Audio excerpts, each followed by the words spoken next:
Afternoon, ladies and gentlemen. Happy New Year to everyone. I'd like to call the Burke County Board of Commissioners pre-agenda meeting Tuesday, January 3rd, 2017, 3 p.m. to order. All commissioners are present. Manager and attorney is present.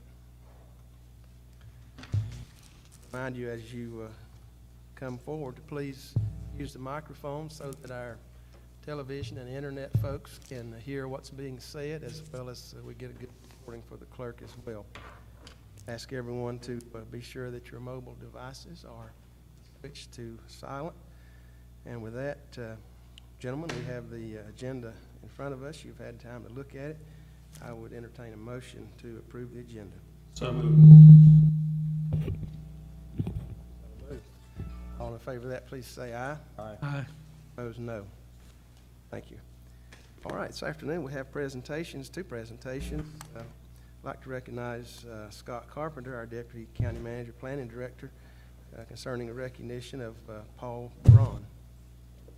Mr. Chairman, Happy New Year to all of you gentlemen. This is a bittersweet presentation. I got off the phone before I came in with Mark Stinson with Hospice.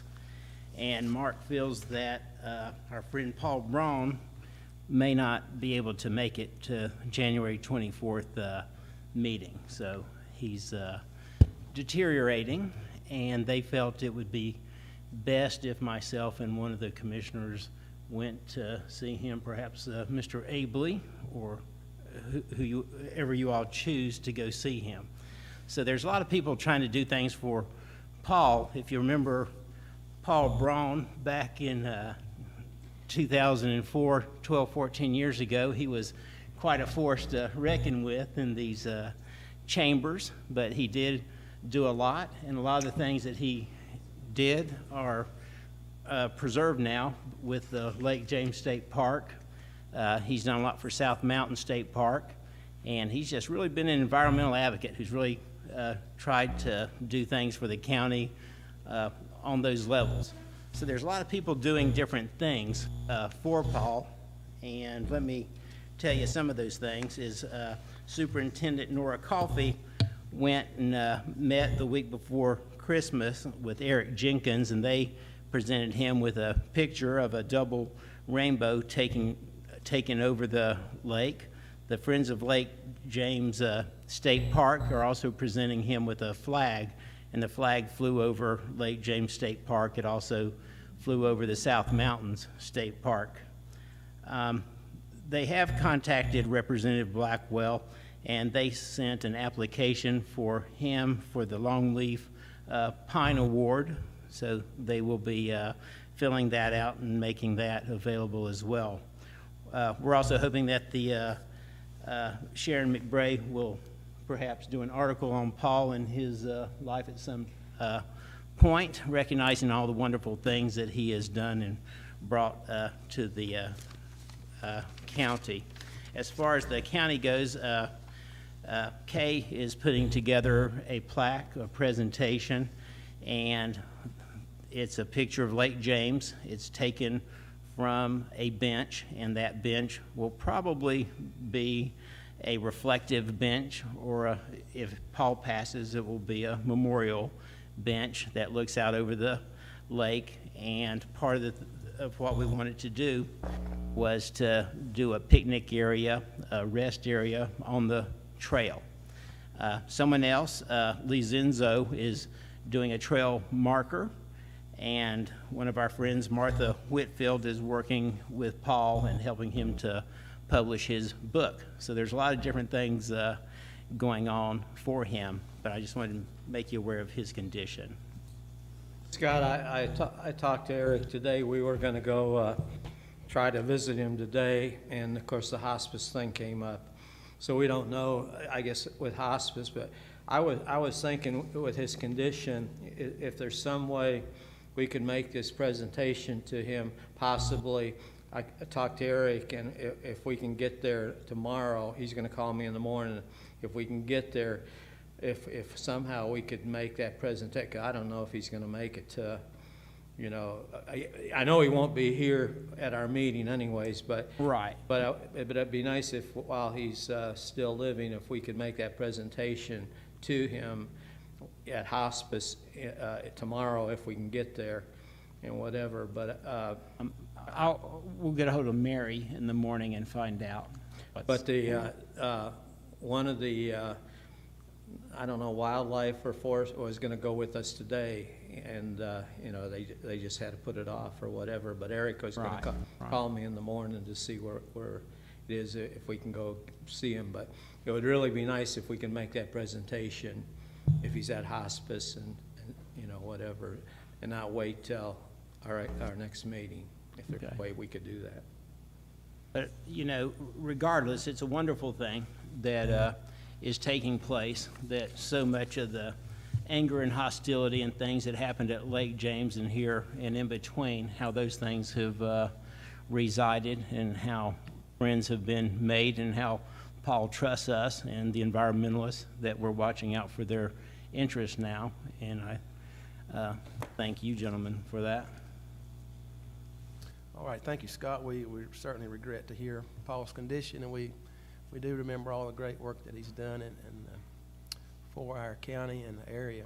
And so we'll leave that presentation then to Wayne, and if you don't mind, Wayne, and I think you probably have had the most contact with Paul over the years, and But if it's a possibility, if we could get that to take to him tomorrow, if we can get in there tomorrow, it right. would be I know wonderful. Kay's been working on it. We got some things to frame, and hopefully we can get those, and just as quick as we can get all that ready, that would be great. Any comment from other commissioners about this matter? Mr. Chairman, if I might make two. Number one, Wayne, I'm sure you wouldn't mind if they get it set up and they notify you and you're able to join Wayne and presenting that. I don't see anything wrong with more than one person showing up. Second, Scott, I was with Paul at the state level when he received the county received a nice award, that same presentation for the preservation of Lake James. So he has been very active, and some people would call him dog-minted. He really stayed after it, but he did have a lot of good input, healthy input into that situation. So, but Wayne's fine with me, but I was just thinking if some of the other commissioners were available and wanted to attend, I believe that would be healthy too. Any other comments? All right, thank you, Scott. Appreciate your efforts on this matter also. All right, second matter of presentation is Big Brothers Big Sisters proclamation declaring January 2017 as National Mentoring Month, and to present that is Dorian Palmer, Secretary of Big Brothers Big Sisters, and please introduce yourselves for us today. Good afternoon, Commissioners. My name is Dorian Palmer. I'm currently serving as the Secretary for Big Brothers Big Sisters of Western North Carolina. And I'm Terry Martino. I'm on the Advisory Council for Big Brothers Big Sisters and also a school-based mentor. Thank you. And one of the reasons we came to you guys this month is because January is National Mentoring Month. And there are lots of communities and lots of counties and cities across the state and country who are doing declarations, preparing, and naming national mentor. And Burke County, I'm asking you guys, I'm asking the Board of Education, and I'm asking the councils to each do the same declaration, basically. And this News Herald has agreed to do one new press about it also. All right, gentlemen, you've heard this. You've seen the presentation in your information. Any questions regarding the proclamation? Mr. Chairman, may I make a comment? I have discussed this with Brian a little bit.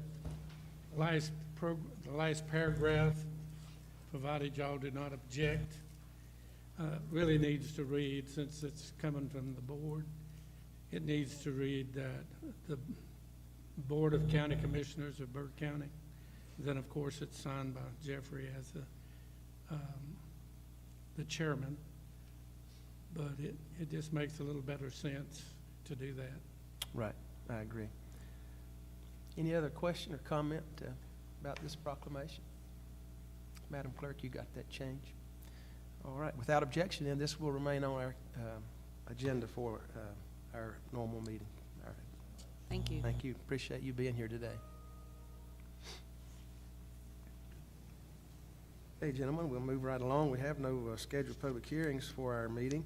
That'll bring us to our consent agenda items. Item number 1, Blue Ridge Community Action, Community Service Block Grant for fiscal year 17-18. That'll be presented by Karen Harshman with Blue Ridge Community Action.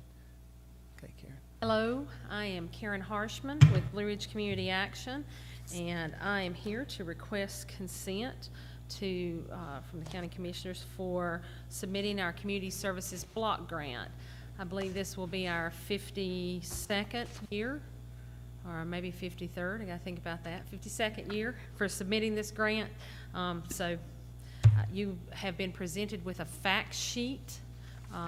Do you want me to go through the fact sheet? Do you want to just ask me some questions? What's your process? Okay, gentlemen, you have received all this information, a whole lot more than the fact sheet. Lots of information concerning this. I think at this point, Karen, we'll just open the floor for any questions that the commissioners might have regarding all the information that we have before us. Mr. Chairman, I have one question for you. Funding levels, I see Burke County's 212,000, Caldwell's 180, Rutherford County 167. Is that based on population? How was that? It is. It's based on the census data, Okay. and then they take the number of low-income homes per county, and that's how it's allocated. Thank you. Okay.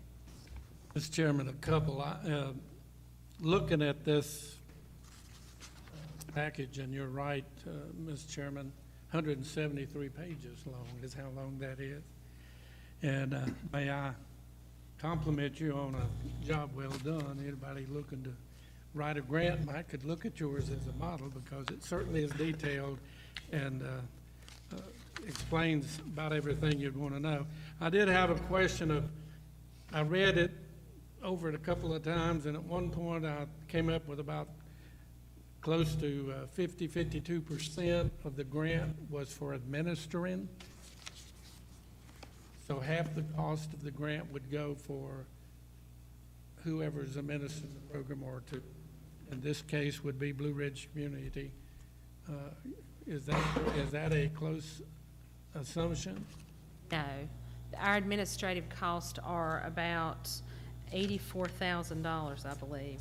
So I'm not sure where you're, I had it on page 59 is what I've got down as where I was looking. page 59. Let me get over there to I'm not sure what the exact page number would be, but there's a one-page budget that reflects how the total dollars are. It's probably 100 pages in, maybe. And on this one-page budget, it tells you the salaries and wages, the fringe benefits, the communication costs, space costs, travel costs, those kinds of things. At the bottom where it says indirect cost, there's $44,000 for the information referral project, $38,000 for the self-sufficiency project, for a total of $83,000. That is the amount that they pay us to administer the program. Everything else goes to direct services for low-income families in Burke, Caldwell, and Rutherford counties. I think that is on the page 59 that you were referring to, I believe, Mr. Taylor. That where it says county budget, it's got each county across the top there. Yeah, that's the one you have on the screen is the one Right. that I'm Right. referencing. The salaries and wages are for the workers to work with the families. That's not the administration of the program. That's the actual direct service that we provide to the family. And the second thing, and probably the thing, and this is just for a heads up, if you will. I got a call today on the telephone about 11:30, and just Friday and yesterday I was reviewing this proposal, and I got a complaint of a grant that y'all are giving to someone, and I'm not about to mention the name, but that he has 5 cars in his driveway. His criminal record shows he makes $36,000 a year. And y'all are putting free heating and air conditioning, and he's going around the community bragging that he was able to get this free heating and air conditioning. Don't know what his wife makes or if she even works, don't know them that well. But I told him I would bring that to your attention today, and that's all I'm doing, is bringing that to your attention, that people out there are watching, and sometimes they feel like a lot of the quote tax dollars is being abused, if not wasted somewhat, and I don't know. I can't even tell you how accurate, except I did pull up his criminal record, and it does show he makes $36,000 a year. So we operate a number of programs. This program is not one that would provide that service. The other programs that we operate are the weatherization program, the HARP program, which is heating appliance repair and replacement, and we also are operating the Duke Helping Home Fund program.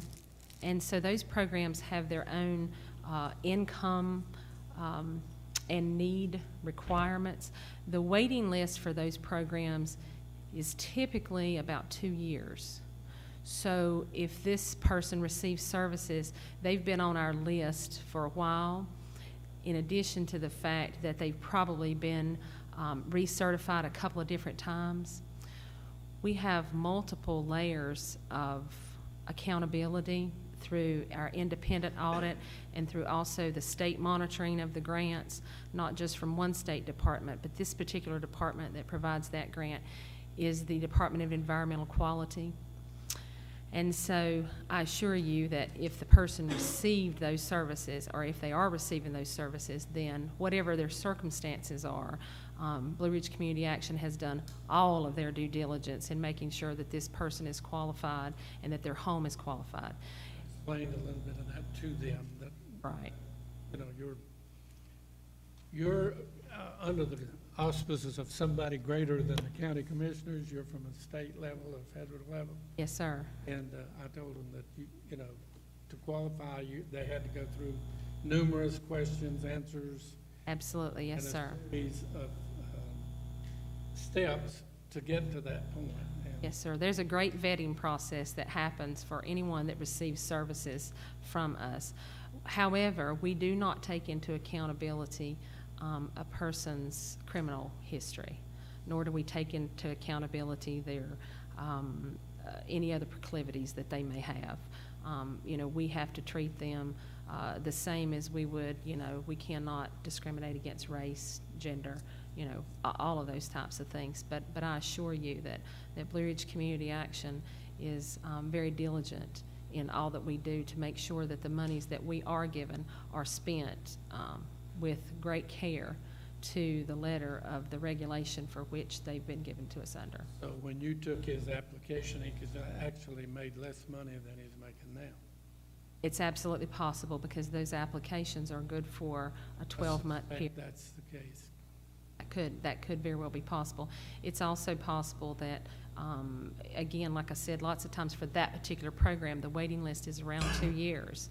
And so we have probably updated his income and his household information in addition during that time. But without knowing who it was, you know, I couldn't give any specifics, nor do I think this is the forum for that. But thank you, and we do appreciate, you know, any comments. And if there ever is a question, you please call us. Again, my name's Karen Harshman. I'm at extension 315 at Blue Ridge Community Action, and we'll be glad to discuss anything with you that we can. You got it, and I thank you. Any other questions or comments for Karen? No further discussion, then this item will remain on the agenda without objection. Thank you, Karen, for being here. Thank you. All right, now we'll move to item number 2. This comes from our clerk, reappointment of Foothills Regional Airport Authority. Madam Clerk. Thank you, Mr. Chairman, members of the board. This is a request to reappoint Dennis Pearson to the Foothills Regional Airport Authority for a 2-year term ending January 31st, 2019. Gentlemen, any questions regarding this matter? Mr. Chairman, he attends every meeting. He's a really good member at the airport. He's also a pilot, and he adds a lot of good input to the airport board. Thank you, Wayne. Any other comment? All right, without objection, this will remain on the consent agenda. Item number 3, from the clerk also, reappointment to Nursing Home Adult Care Committee. Thank you, Mr. Chairman, members of the board. This is a request to reappoint Susan Merrill to the Nursing Home Community Advisory Committee for a 3-year term ending May 31st, 2019. All right, gentlemen, you've heard this item. Any questions concerning it? Hearing none, without objection, this item will remain on the agenda. All right, item number 4, 2016 Annual Report for Nursing Home Community Advisory Committee, also presented by our clerk. Thank you, Mr. Chairman. I was hoping our regional ombudsman would be here today to answer any questions that you might have about the report. The report is in your agenda packet. I can review it or give you some highlights, whatever the board's pleasure. Any question concerning this? Gentlemen, there's some interesting information in this report. I found it interesting. I hope you've taken a look at it. Any questions from anybody? Mr. Chairman, if you please. Yes, sir. Kay, if you would, check with the ombudsman, and when we have some of these deficiencies and they're listed as mistreatment, do we know, is that mistreatment towards a client in some, do we know what manner? I do not personally know, but I can find out from her I'm what that curious, because we got means. deficiencies for quality of care, and then we have deficiencies for mistreatment and violations of residents' rights, et cetera. And I see where one facility was fined $367,000 for these deficiencies. We had a couple that were fined. Like, I just would like to know what that is. Out for you. I can report on a personal note that my mom retired from a nursing home. She was a nurse, and when the state came in and you got deficiencies, it was a big deal. So they were always very anxious when the state came in. But I'll get that information for you. Any other question? Yes. Yeah, just to echo what Johnny's talking about, in Autumn Care, item 6 on page 190, and Carolina Rehabilitation, 6B, page 191. Can't read my own writing.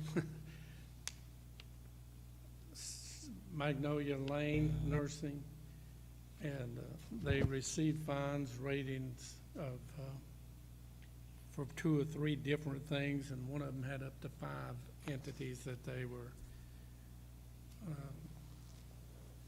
charged with, or cited would be a better word. And I think this is the committee, Kay, that we're trying to get a bunch of people up, because we've been very limited, and I'm trying hard to get you a neighbor of mine. But I think it behooves all of us commissioners to try to find at least one person that would serve on this committee, because that's what's happening, not necessarily what's going on there. We're not having that checkup system that would help us out a little bit. So I'm going to try to get her at least one, and I think every commissioner ought to try to do that. And as you will recall, I think last month we made 4 or 5 appointments. So we're making good progress, but we could use some more. Madam Clerk, how did we leave the prospect of putting these 2 committees together?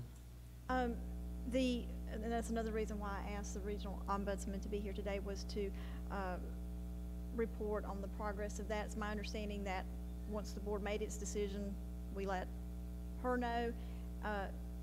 Tina at the COG, Tina Miller, yes, Tina Miller, she is the area aging director, so it goes to her, and she would be the one that writes the letter to the secretary at the state level, and I have requested an update on that. But as far as I know, it's going well.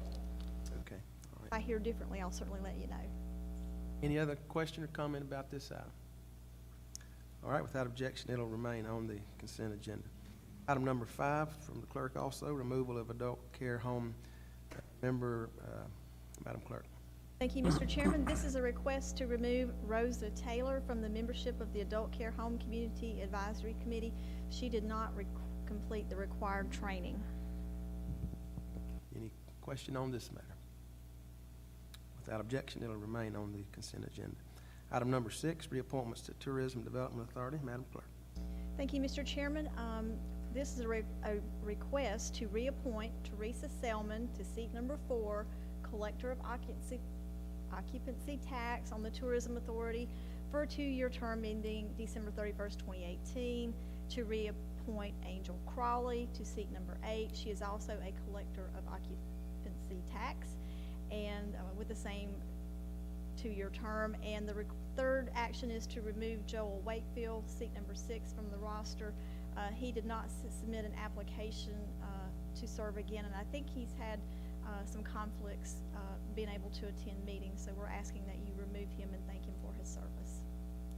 Again, Mr. Chairman, both Teresa and Angel are very faithful, attend all the meetings. Joey, he had conflicts and hardly was ever there. I mean, his heart was in the right place, but both of these members are really good members of the Tourism Board. Thank you, Wayne. Any other question, comments on this? Does that keep, excuse me, Mr. Chairman, does that keep the board full on that then for tourism? Except for Joel, and we're Joey's looking seat. for somebody. That's all I have, thank you. All right, without further question or comment, this matter will also remain on the consent agenda. Item number 7, East Burke Senior Center appointments and reappointments, presented by Madam Clerk. Thank you, Mr. Chairman, members of the board. This is a request to reappoint several members to East Burke Senior Center Advisory Council and to appoint 2 members and to remove a couple. This is one of those boards that we're kind of so we're requesting that Norma Klein be reappointed to seat number 1 for a term ending 2017. Appoint Larry Abernathy to seat number 2 for a 2-year term. Reappoint Sylvia Lale, seat number 3 for a 3-year term. Appoint Karen Robinson, seat number 4 for a 1-year term. Reappoint Colonel Thomas Taylor, seat number 5 for a 2-year term. Reappoint Elsie Childers, seat number 6 for a 3-year term. Reappoint Gail Fulbright, seat number 7 for a 1-year term, and to remove Jim Pitts, Peggy Scrontz, and John Powell from the roster and thank them for their service to the community. All right, thank you, Madam Clerk. Any question about this matter? Mr. Chairman, just one. Seat number 7 is from Conover. Do we allow people outside the county to serve on the Burke County Board?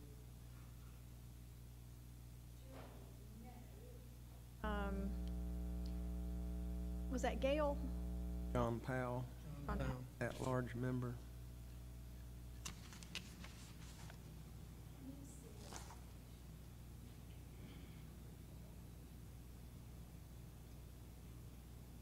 Is that one of the ones we're taking off? We're removing him. Pardon? He is one of the ones that we're removing. So we must assume at some point he moved. Is that? Makes no difference if we're removing him, but. Any other question? All right, without objection, this item will remain on the consent agenda. Item number 8, memorandum of agreement for Duke Energy funding support of public recreation facilities, Catawba Water Hydroelectric Project number 2232 over Mountain Victory National Historic Trail, presented by Scott Carpenter.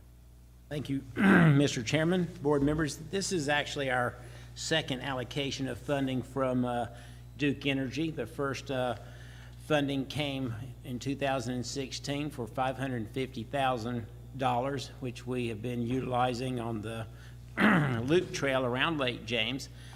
With this money, we'll bring the total to a little over $1.2 million that Duke will have appropriated in less than a 12-month time frame, so that's pretty good. This memorandum of understanding also came with the National Park Service that they were in agreement, since this is a national park trail. It's also the Fauna Flora State Trail. Just as a quick update on how we're doing financially out there at Lake James, to date, we've received this $1.2 million for the trails. We had a $900,000 road commitment, which brought us to $2.1 million. We had a gift of county park, which was about a $2 million deal, which brought us to $4.1 million. We have received about $500,000 in grants from recreational trails program, as well as commitments from the state, and we have another amount from an STPDA grant, which is Department of Transportation grant, as we try to get across the bridge. So we've rapidly approached $5 million on benefit to the county out there. We expect that to continue, not as rapidly, but I just thought I'd update you on that. And I'm happy to answer any questions you have on this memorandum of agreement. All right, gentlemen, thank you, Scott. Any questions for Scott on this matter? Thanks for the 4.1 million from Duke. Oh, yeah. All right, without objection, this item will remain on the consent agenda. Thank you, Scott. Thank you, gentlemen. Item number 9. Now we've got to account for this money. We'll hear from our Deputy County Manager, Finance Director, Paul Imes. Thank you, Mr. Chairman. You're right, as a follow-up to what Scott was just talking about, the $656,000 we received from Duke, to properly budget and account for those funds, we need to set up a capital project ordinance. It's identical to the one we set up for the initial $547,000 from Duke. So any questions, we'd be glad to try to answer those for you. Questions for Paul on this matter? Hearing none, that'll remain on the agenda. Thank you, Paul. Brings us to item number 10, finance for the new elementary school project, initial resolution and underwriter. Again, we'll hear from Paul. Thanks again, Mr. Chairman. As we move forward with this financing, there's going to be several things the board's going to be required to do. This is one of them.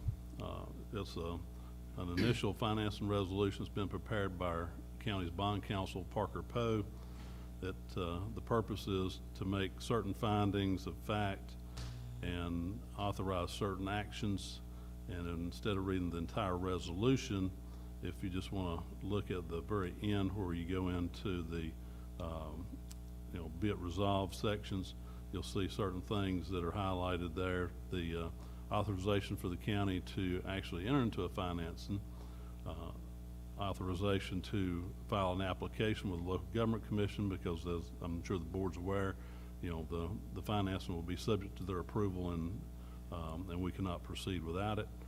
Then there is also a section where it talks about the parties that will be involved in the transaction. That identifies Parker Poe, Adams Bernstein as the bond counsel. It identifies First Trine Advisors from Charlotte as a financial advisor. And I have in the audience today David Cheatwood, who's a director with First Trine, in case the board has any questions that I would not be able to answer regarding an underwriter or the resolution or anything involved in the process. And then the third part is the identification of PNC Capital Markets as the underwriter for the transaction. So we've got the parties identified and who will be involved with the transaction. And then the last thing, it calls for the public hearing to be held at the February board meeting. That is a required part of the financing also. So if, as far as the resolution, that's that component. We did, in selecting an underwriter, First Trine Advisors sent out an RFP, got proposals from 6 firms. The firms were narrowed from 6 down to 4, and then from 4, we had 2 firms, and discussing, the transaction between First Trine and myself. Once we weighed the cost, took that into consideration, and then the other factor that weighed heavily was recent transactions on financings our size. We recommended PNC Capital Markets to be the underwriter for the transaction. So, and again, that's incorporated in the resolution. So if there's any questions, I'll be glad to answer those, or if there's questions that our financial advisor, you'd like to ask him, we'll be entertaining those at this time. All right, thank you, Paul. Gentlemen, you've had this information. Any questions that come to mind at this time that you'd like answered? Chairman, I have two, I think. One of them's for clarification, not especially a question. When we attended that joint meeting with the school board, I thought that amount was 18 to 20 million, and we're looking at 25 million here. I read this again today. Kay, I did not have time to call you. I looked quickly at my stuff and did not find what I was looking for to get that number. And the second question, Paul, just to look at total indebtedness, what is the debt balance of the two high schools yet? Where are we on it? Do you know? Well, we're basically halfway into those initial, we issued those in 2006, refinanced them in 2013. So we've got 10 years left on those. So we're probably at about 25 million, something like that. Basically half paid for. Right. And again, the thing the board needs to remember is when it comes to both the two high school finances as well as the proposed new elementary school, we're not using general fund tax dollars to pay the debt on that. It's coming out of the restricted resources that have to be spent for the schools anyway. Well, the last junior high cost us 12 million, if I remember correctly. And, that's a, 40% increase to build. I think, to get back to your earlier question, the 25 million, for these documents, really, because we really don't know what it's going to cost until you go out for bid and get the bids back. For, talking to the LGC and for public notice and public hearing purposes, you have to have an idea of a number, and that's why everything's worded, an amount not to exceed. So the only thing y'all are really doing is setting, the ceiling. You're willing to borrow, up to 25 million, and that's it. So actually, when you see these, you can sort of ignore the 25 at this point in time, because when we get the bids back at the end of February, 1st of March, then you'll really know how much it's going to be. But I don't want to change in the middle of the stream. I don't want to go from 20 to 25 when we okayed up to 20. And that's the question, really. But I think that, it should be, not, we'll defer to the clerk when she looks back, but I think everything we talked about on, or at least had, the board to deal with, was an amount not to exceed 25 million. Because I think the architect's estimate one time was roughly about 20 million, but then you got the architect's contract on top of that, which is over $1 million in itself. And then if the school system has to acquire land and equipment and stuff like that, so the cost will start mounting up. But we just have the 25 million as sort of the cap, knowing that when everything comes in, it should be well under that number. So If you remember, Maynard, it wasn't 12 million, it was 14 million at Walter Johnson. And at that time, the school board said, well, we can do some alterations and different things to that school to make it a high school, and probably spend maybe 20 million, 40 million for the both schools. And if you remember, I believe they came in around 50 to 60 million on those two schools, which I don't know how it got out of kilter like that, but I mean, it was way over what we planned on. They thought 14 million, they could add a few million to that. Under 20, build two schools for 40, and I think they came in at 50 to 60 million dollars, if we remember. Well, it's somewhat irrelevant, but I'd just like to know what we originally approved. And I might have it confused with what you just said, Wayne, that it was 20, but I know we did approve it at that meeting. I had in my mind set 20 million, 18 to 20 million. Any other? Charles, would you? Any other comment or question? All right, Paul, thank you. Without objection, then this item will remain on the consent agenda. Brings us to item number 11, appointments to the Local Emergency Planning Committee. That'll be presented by Mike Willis, our fire marshal. Thank you, Mr. Chairman, members of the board. The Local Emergency Planning Committee comes from a requirement for us to create and maintain such through the Emergency Planning and Community Right to Know Act.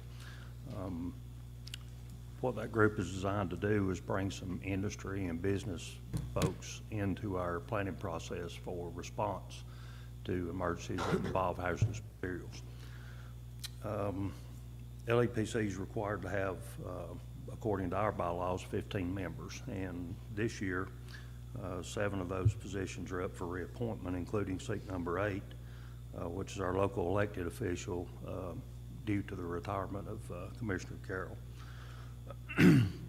The seats that are open are, the motion is to reappoint Charlie Watts to seat number 3, Mike Long to seat number 9, Matt Gupton seat number 6, myself to seat number 4, Darrell Dean to seat number 12, and Beth Anderson to seat number 15.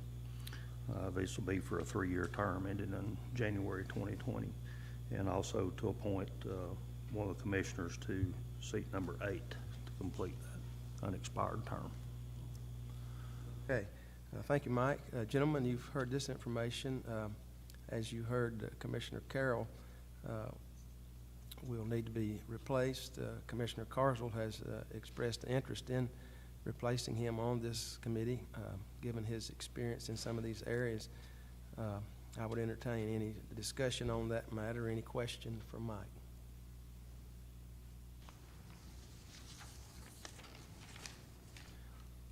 Hearing none, then we'll leave this matter on the consent agenda with Commissioner Carswell completing the unexpired term ending January 31st, 18 of seat number 8. Thank you, Mike. All right, that brings us to item number 12, Health Department Electronic Health Record System purchase. And we'll hear from Rebecca McLeod for this matter.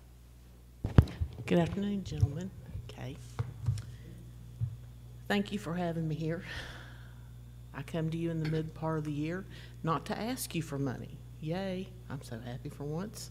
I was about to have a stroke this fall whenever the state said, oh, for those 12 counties who are still on our state system for our electronic record, HIS, it will be going away as of September 1st because they could not work out the glitches with the developmental costs with Avatar. They gave us until this upcoming May to be under contract. They were giving us $20,000, and I was still having a stroke at that point in time because I know that our system cost way more than that. We did receive at the end of October, 1st of November, one-time monies in the abstract of $87,545.88, I believe. And the Board of Health, when we met at our last meeting, did agree that it would be a wise decision for us to apply that money towards the system and any other of the peripherals and equipment we needed, because we don't have the money up front, and I really didn't want to have to ask y'all for money. So since August, we have been looking, and just as a synopsis, we had to get 3 bids. We looked at 3 different systems. We had each of the vendors come out and make a demonstration for the staff, and then they submitted 5-year proposal. Again, I about stroked again because it's 5 years, but that is the industry standard for electronic health record, because for the first 3 years, they do not make a profit. And then the last 2 years are when they do make some money. But in trying to make sure they were apples to apples, not apples to oranges, to make sure it had all the equipment and components we need, we came up with 3. There's only really 4 major vendors in the state. The 4th one was even more than Cerner. So in getting the proposals to you, I am proposing the motion to go with CureMD.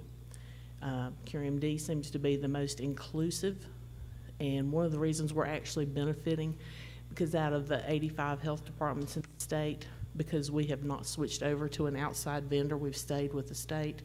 All the other counties have had to pay for the development for all the glitches. We're now going to reap the benefits, and it's now inclusive.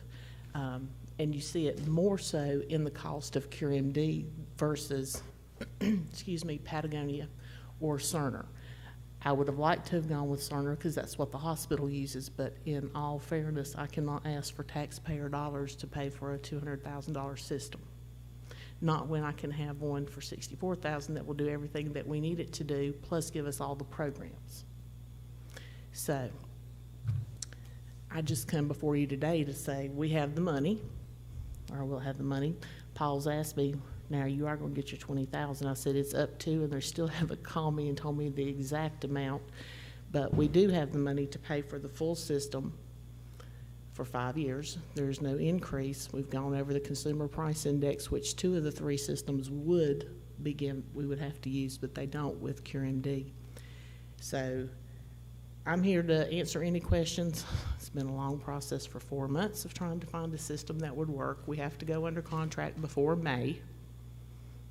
And the staff would be it's very user-friendly, all 3 of them, pretty much. It's just, it boils down to the cost. And what can we as a small county health department afford? And to be good stewards of what we do. So I'll answer any questions, because I'm recommending that we go with CureMD. And Paul may be able to answer any questions, because we've gone back and forth on questions and answers, and with Steve Bennett back there with IT of asking, trying to make sure I could get all the questions that you would have answered ahead of time in my mind. All right, thank you, Rebecca. Okay, gentlemen, you've seen this information. What we're being asked to do is to approve an agreement with CureMD for this system. Any questions for Rebecca at this time? Mr. Chairman, I have 2 really to kind of get my arms around this. Rebecca, on Cerner, you had 64,366. Cure Cloud was $14,900 and some dollars, and I understand that was monthly, not yearly. Yes, sir. Okay. Patagonia was $76,521, and that is for the full 5 years. I brought them all. Patagonia for 5 years is $76,521, yes, sir. CureMD $64,366, and Cerner is $233,000. I think, Mr. Taylor, as a matter of fact, I just asked Kay if we were missing a page, because at the end of Cerner, it goes into that 5-year breakout. That's really that chart does not go with Cerner. It's actually the beginning of CureMD. It's just not labeled, identified in there. Page 258, I believe is what you're talking about. That one. That's the Cerner 5-year breakout.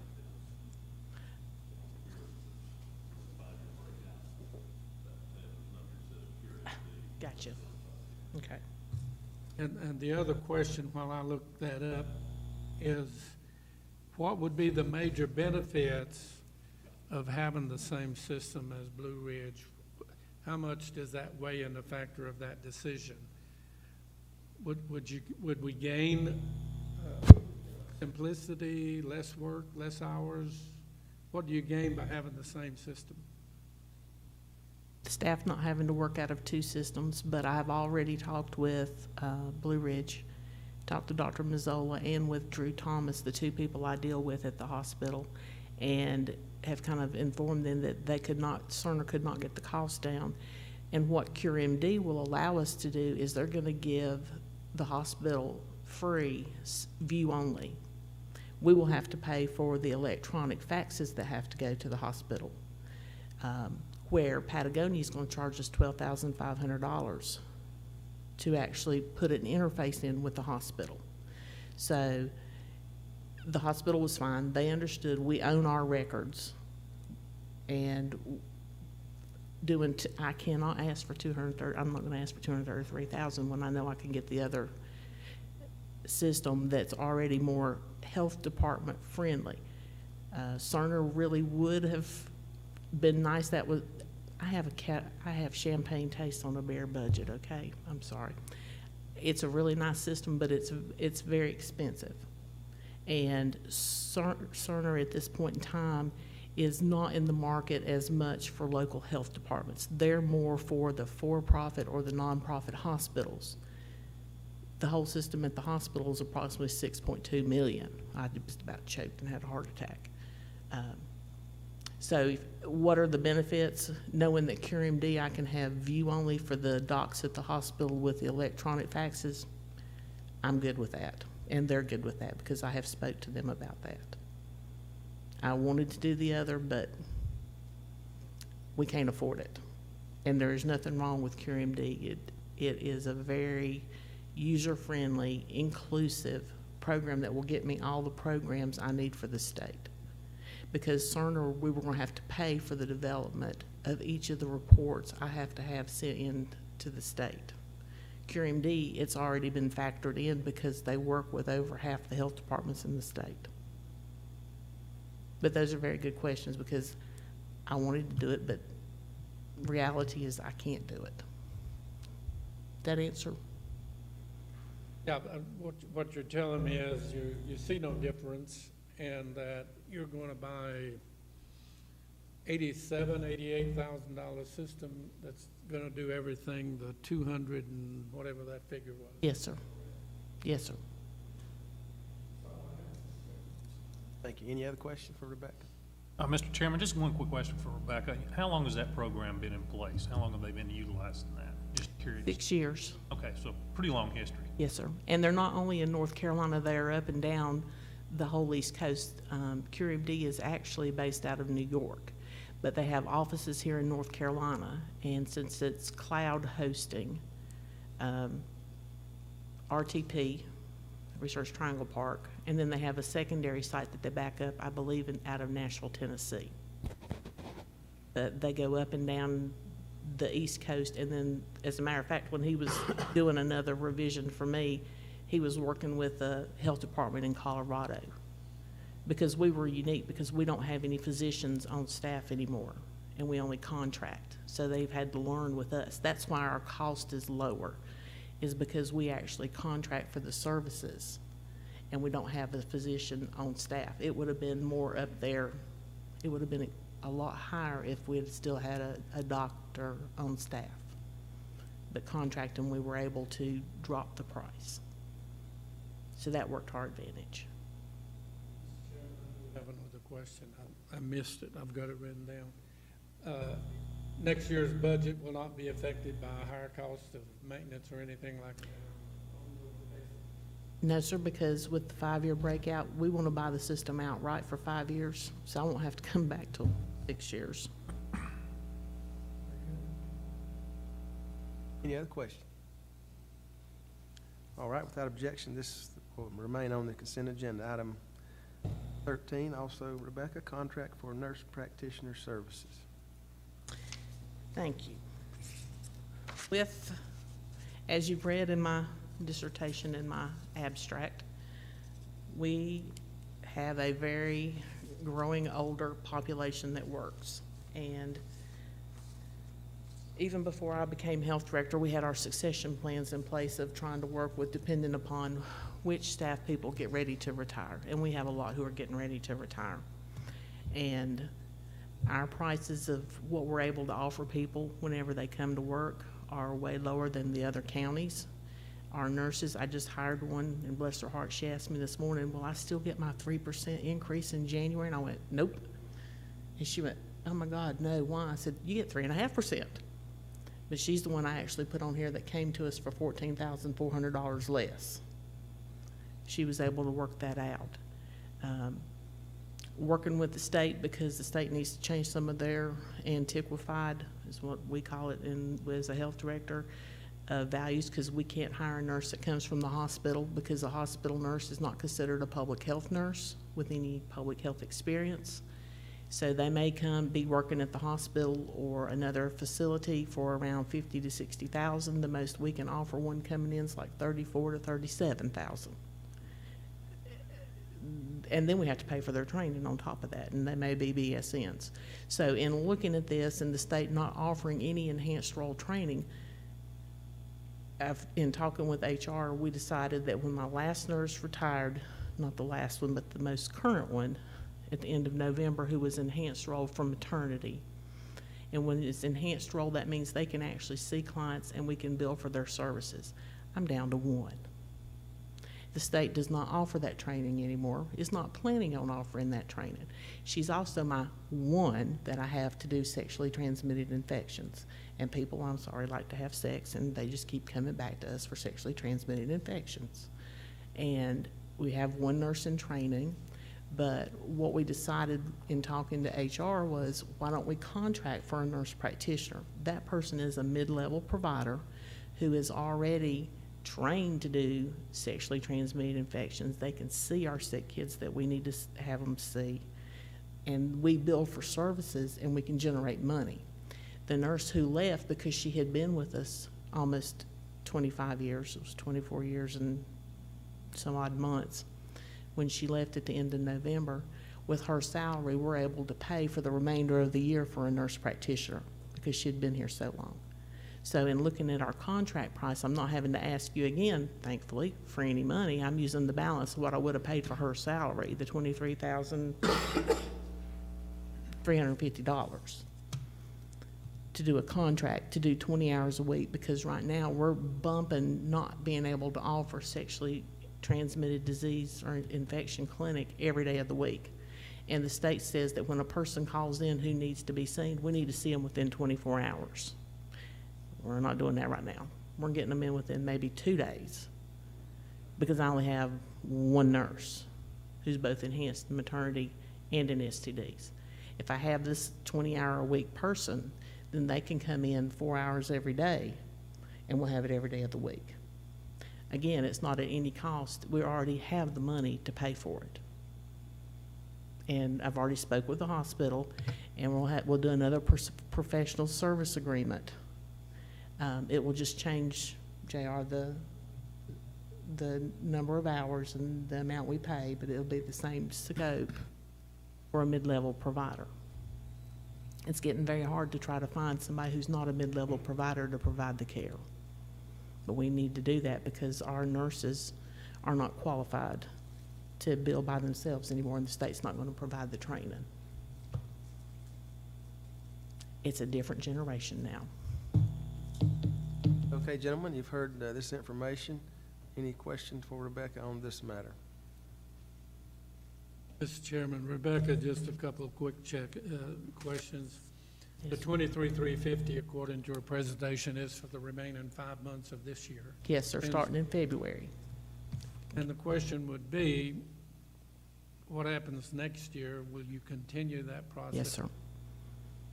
Will it increase your budget? No, sir.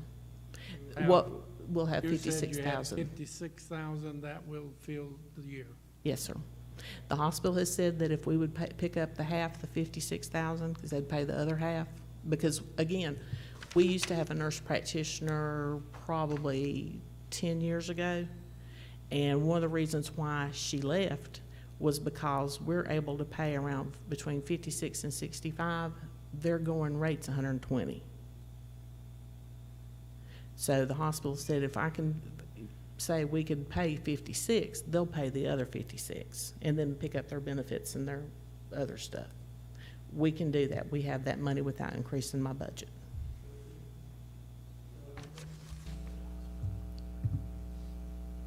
Any other questions for Rebecca? So Rebecca, we have one nurse still on staff. So we'll have, Well, I have 5, but I have 1 enhanced role nurse left. We have 5 nurses. I've gone from 7 to 5. They don't like me very much right now, but I'm trying to get them more help. But they can't do it. They can work, but they cannot bill for services unless you've gone through the adult health assessment course, which they only still do for STDs. And I've got 1 nurse going through that. The other ones can work. I have 2 child health enhanced role nurses. They can actually do for the well child's visits. So I have 2 of them. I have 1 in training, and I've got 1 who does immunizations, and I've got 1 who still does in maternity and STD.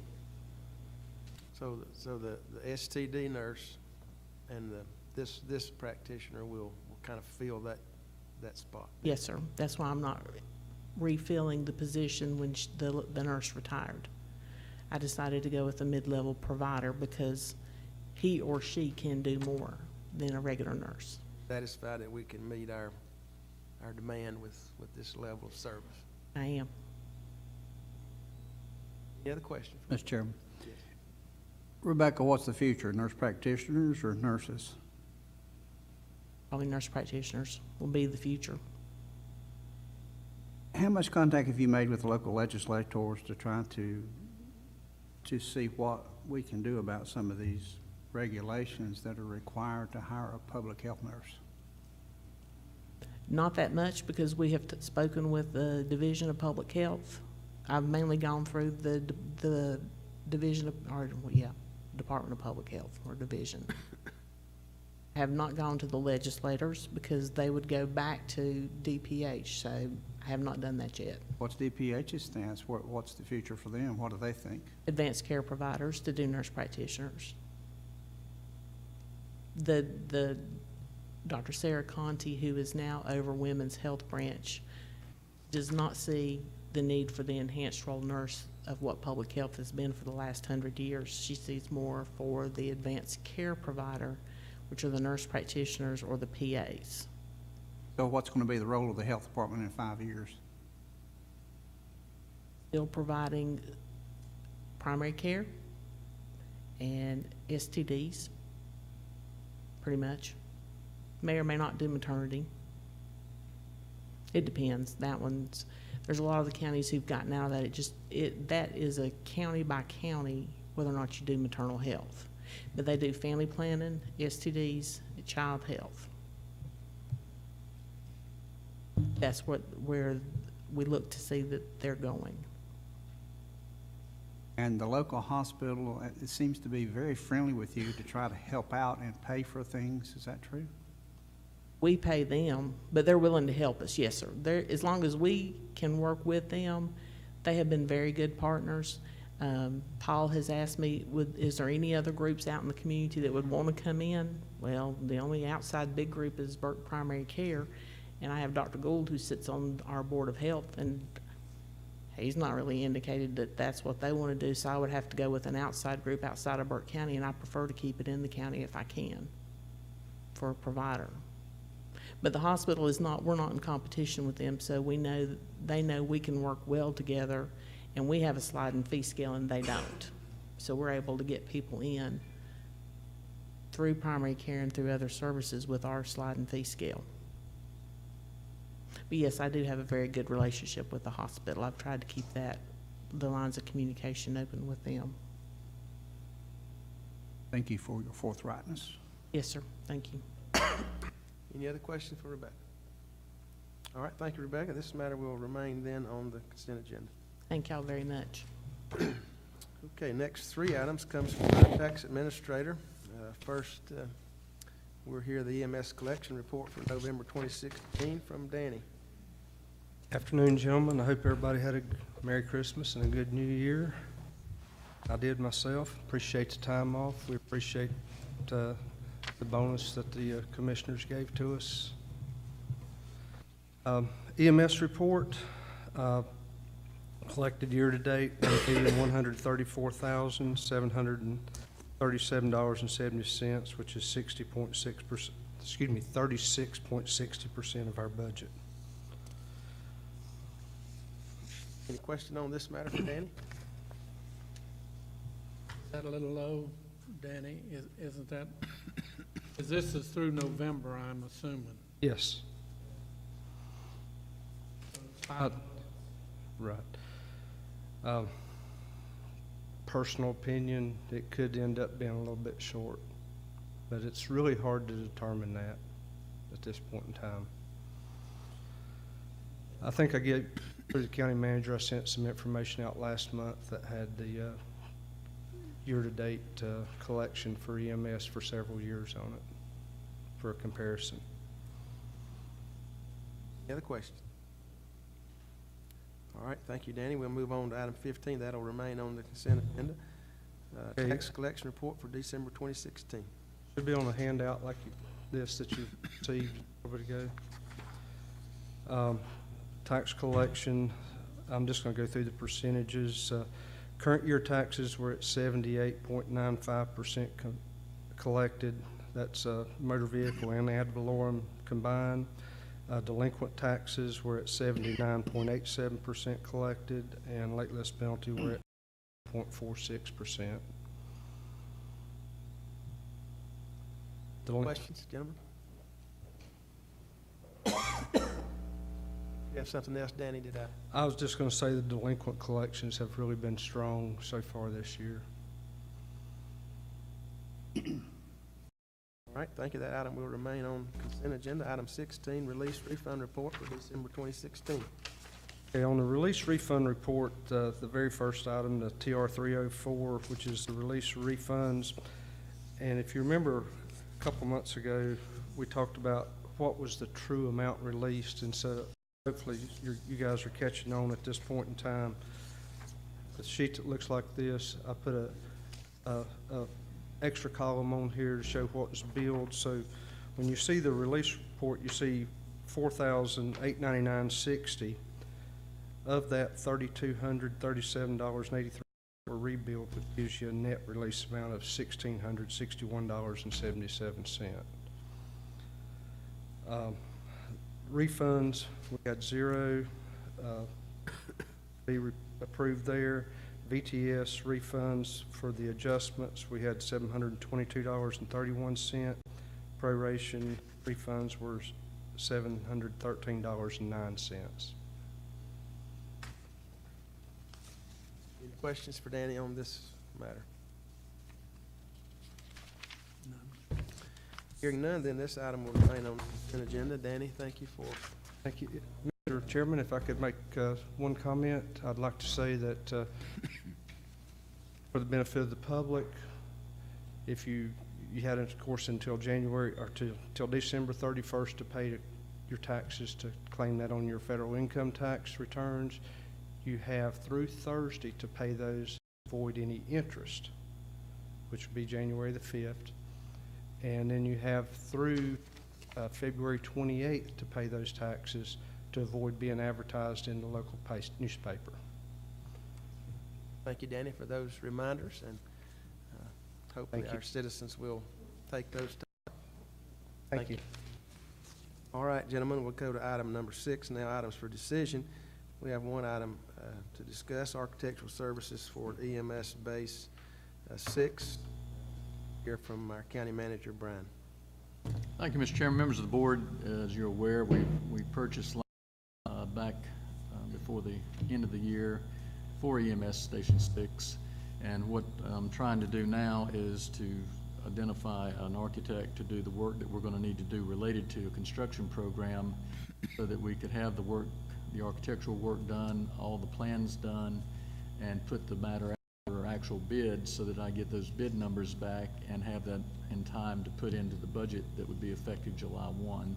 And I've asked you for a placeholder. I will be acquiring some additional information between now and our actual meeting on the 24th regarding that, but I think the $26,000 amount is probably enough to take care of that, because it also would include some other services besides just the building plan being tweaked as to whatever civil and other types of services that would have to be done, because that's a different location and it'll have its own unique properties that will need to be dealt with as far as construction preparation. And for the firm to take it also through the bid process and then overlook the project once construction is underway is what I'm looking at. So again, it's not a huge amount of money for a project. I've talked with the finance officer about that, and he was in agreement about moving forward the way I'm trying to do now. All right, thank you, Brian. Any questions for Brian on this matter? Mr. Chairman, just one, that's a single bay, it's not gonna be double, is it? I think it is double. It's going to be capable of being expanded to multiple crews should that time come, but the number of bedrooms, there would be 2 large bedrooms like they are at Hildebrand that could be split in half to handle additional crews. And it's somewhere around 2,800 square feet. I was just, the reason I was asking that question, I knew it was somewhat different looked like we could copy it off of Hildebrand or somewhere. Well, that's exactly what we're doing. There'll have to be a little bit of change because of the way the lot's gonna have the building situated, but other than that, in the driveway and whatever grading, and that you would be on a septic tank, although you'll actually have county water there. You know, yeah, why spend a tremendous amount of money on something you've already got a pretty good model to use? Any other question from Brian on this? Mr. Chairman, if we're through with this part of the meeting, I was gonna have Steve show us some pictures I got in this morning of the East Burke project. Okay. Sent this morning. I think that gives you some real perspective there. That'll do it. Like we're making good progress down there then.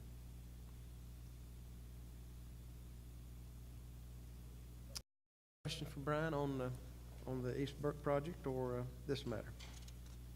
A bit of excitement down there if you get a chance to ride by. Good. It's improving weekly, so. All right, gentlemen, that brings us to any other matters, any reports that anybody wants to mention at this time? All right, I'll remind you then of several other things coming up, courtesy reminders. Several of us have meetings throughout the month of January. County offices will be closed Monday, January the 16th, in observance of the Martin Luther King Jr. Day. Our clerk, Joanna, will be attending a clerk's conference in January, week of 18th through the 20th in Durham. Our regular meeting is on the 24th. Also remind you that we'll be considering our new animal control ordinance following our pre-agenda meeting February 7th at 4 p.m. Gentlemen, I also would make note concerning our January 24th meeting, and Kay and Brian help me if this needs further explanation, but as it turns out, West Piedmont Council of Governments has a meeting scheduled here in Morganton at the Foothills Conference Center at the same time as our meeting. We didn't realize that at the time. We think that our meeting should proceed pretty quickly, as you've seen today, with just this one decision item. It may be that we would ask one of the commissioners if we need presence at that meeting. Brian, Kay, tell us kind of what you're thinking.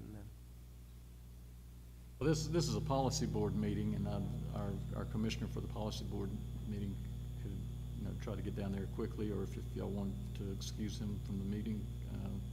Again, if everybody's fairly comfortable with what we've done today in pre-agenda, because I'd hate for there to be a little bit of a lapse right here in our own hometown. Wayne, are you on the policy board? Is that correct? You agreeable if maybe need to leave a little bit? Yeah, we early? need to do a welcome and whatever, on behalf of Burke County. That starts at 6, is that correct? So maybe since you're on that board, if it excused and just be there unless you have concerns about any of these items. Or that way we'd certainly want to be represented since they are meeting here in Morganton. Sorry for that oversight. I don't think we realized it at the time we moved our meeting to accommodate our clerk being away also. Any other concerns concerning our meeting? If not, we'll entertain a motion to adjourn. So moved, Mr. Chairman. All in favor say aye. Aye. Opposed, no.